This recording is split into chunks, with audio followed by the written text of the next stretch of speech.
All right, while October can be spooky season, of course, we don't want to see any spooks from the tropics this season. So, of course, joining me is Houston Chronicle meteorologist Justin Ballard, and we're here to talk about the tropics this time of year. It has been such a record season, but typically by this time of year, things start to wind down for the Texas coast. So we're going to take a look back at a particular storm and, of course, talk about what's happening right now. So first, Justin, I know you've done a lot of research on a particular storm of memory, which was Hurricane Jerry. Hurricane Jerry made landfall on October 16th, if I'm not mistaken, 1989. So almost 33 years ago at this point, or 35 at this point. Hurricane Jerry kind of moved into the upper Texas Gulf Coast in October, mid-October 1989. You see that track there as it moved through the western Gulf of Mexico, made landfall as a Cat 1. Now this, notable, it did strengthen from tropical storm to hurricane.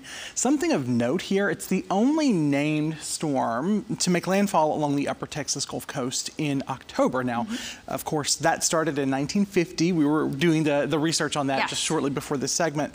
So before that, there were 4 other unnamed hurricanes and then 2 tropical storms that made landfall in Texas. So never say never, right? But historically, the odds are in our favor, and you see the video there from Jerry in 1989. Exactly, and I think that's what makes this hurricane so memorable. One is that it was October when it made landfall, but is there anything else in particular that we should know about Jerry? I mean, we're seeing the video right now. Yeah, absolutely. So there is actually a 20-mile stretch, and forgive me, the road is escaping me, but it was closer towards the coast. There was a 20-mile stretch of that highway that actually was completely washed out.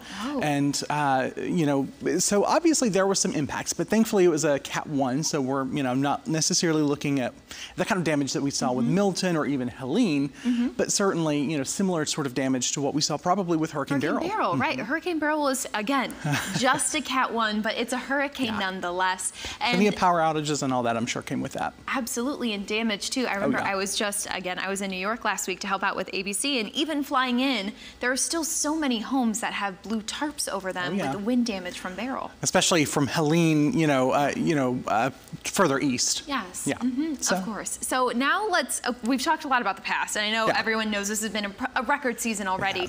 So let's talk about what's going to potentially happen over the next few weeks, or not, since, you know, by this Fingers crossed. Fingers crossed that we're done, but we're not completely out of the woods just yet. So what do we need to monitor or know over the next few weeks? You know, the threat shifts from the western Gulf of Mexico, where we're at here during the month of August and September, to more of the eastern Gulf of Mexico and the Atlantic, of course. So obviously, never say never. You know, we never want to completely rule out things, but at least at this point, historically, we're kind of beyond the worst of it here in Texas. So a couple of formation zones, especially in the Gulf of Mexico and Caribbean. Let's go ahead and show those. I'll pull it up right now. So, you can see where those formation zones are, and we're pulling up one. There's one system there that has a 50% chance. Now, this is kind of in the deep tropical Atlantic over the next 7 days. So at least over the next 2 days, you know, we've got a 10% chance. We've got plenty of time to watch it. And you see that hurricane fuel, there's plenty of it in the Caribbean and in the main development region of the Atlantic.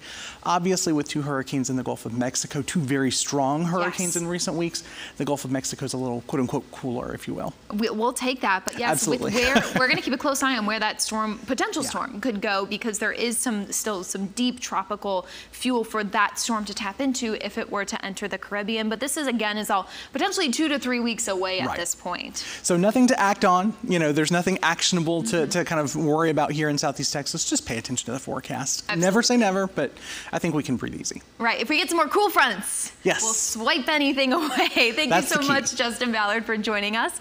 And we're going to move on to our next story here. Perfect. All right. Oh, we're going to do our trivia question. Justin, you can stick around for this. Okay. You know, I love the Northern Lights, right? They're just so fascinating. We just can't get them here in Southeast Texas. So today's trivia question is about the Northern Lights. And if you're able to see them, we want to talk about what gives those sightings those bright colors and the variations of colors. We can see so many different ones, reds, greens, and purples. So what makes the different colors of a northern light? Is it A, the speed of the solar flare, B, the strength of the solar flare, C, the height in the sky or altitude, or D, the time of year? I say all of the above. All of the above. Oh boy, is it gonna be an E? Oh my gosh. Well, you know what, Justin, we'll have the answer right when Weather Now returns, and we'll be right back after this break. Yes, we are, because we have this story. Some tourists clamoring to see fall foliage, but put themselves in a dangerous situation while they were at it. We'll explain more coming up.